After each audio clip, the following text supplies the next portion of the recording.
பாருங்க உங்க பையனே வந்து ஒத்துக்காரு, அவங்க அப்பாவே ஹெல்ப் பண்ணல. நானே தான் வந்து முன்னேறி வந்துட்டேன். ஆமா, அவங்க அப்பா ஹெல்ப் பண்ணலன்னு சொல்லல. உனக்கான ஐடென்டிட்டியை நீ தேடிக்கன்னு சொல்லிட்டாரு. அவர் சொன்னதுதான் சொல்றேன். உனக்கான ஐடென்டிட்டியை நீ உருவாக்கிக்க. ஆனா நான் இங்கே தான் இருக்கேன். உனக்கு எதனா ஒண்ணுனா என்னை கூப்பிடு, நான் வரேன்னு தான் சொல்லியிருக்காரு. ஒரு தந்தையா அவர் என்ன செய்யணுமோ சரியா தான் செஞ்சிருக்காரு. இந்த தூரத்துல தான் நான் இருப்பேன். எந்த தவறும் அவர் வந்து தப்பாலாம் சொல்லல. இவங்க சொல்ற மாதிரி இல்ல இல்ல, இந்த நரேட்டிவ் சொல்றேன். அதுதான் சொல்றேன். நீங்க உருட்டின மாதிரி அவர் வந்து தனியா இருக்காரு, தனிமையில இருக்காரு, அப்பா விட்டுட்டு இருக்காரு, அம்மா விட்டுட்டு இருக்காரு. அவங்க வேலையை பார்க்கறாங்க. அவங்க தங்கச்சி படிக்கிறாங்க. அவங்க அம்மா அங்க லண்டன்ல இருக்காங்க. அப்பாவும் அம்மாவும் டைவர்ஸ்க்கு அப்ளை பண்ணிருக்காங்க. ஒத்து போகல, பிரிய போறாங்க.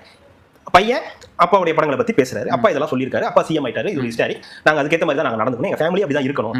இதுமே எங்களுக்கு கூடுதல் பொறுப்பு இருக்குன்ற வரைக்கும் பேசிட்டாருனாலே அதுல ஒண்ணு கிளியரா இருக்குன்றது தெரியுதுல உங்களுக்கு. வெட்ட வெளிச்சமா இருக்கு. இதுல போயிட்டு நீங்க வந்து பத்தியா அப்படி சொன்னாரு, பத்தியா இப்படி சொன்னாருன்னு நீங்க வந்து பேசுறீங்கன்னா அப்ப உனக்கு வந்து உங்களுக்கு என்ன இருக்குன்றது எல்லாருக்கும் தெரிஞ்சு. அந்த பேச்சுல அந்த ஒரு ஆட்டிடியூட், அந்த ஒரு இதுல எதுலயுமே இப்படிலாம் இல்ல. நல்லா இல்ல மத்தவங்க நான் பாத்துக்கேன். ஒவ்வொருத்தவங்க இப்ப இருக்கிற அந்த ஜெனரேஷன் ஒவ்வொரு நல்ல ஒரு பெரிய நடிகரோட பசங்க ஒவ்வொருத்தவங்க வரவங்க எல்லாமே ஒரு ஆட்டிடியூடு, ஒரு பேச்சு, அந்த பேச்சுல ஒரு திமிர்த்தனம், இதுல எதுவுமே வந்து இங்க இல்லன்றதுனால தான் நான் அந்த வார்த்தையை சொல்ல வந்தேன். வளர்ப்பு அந்த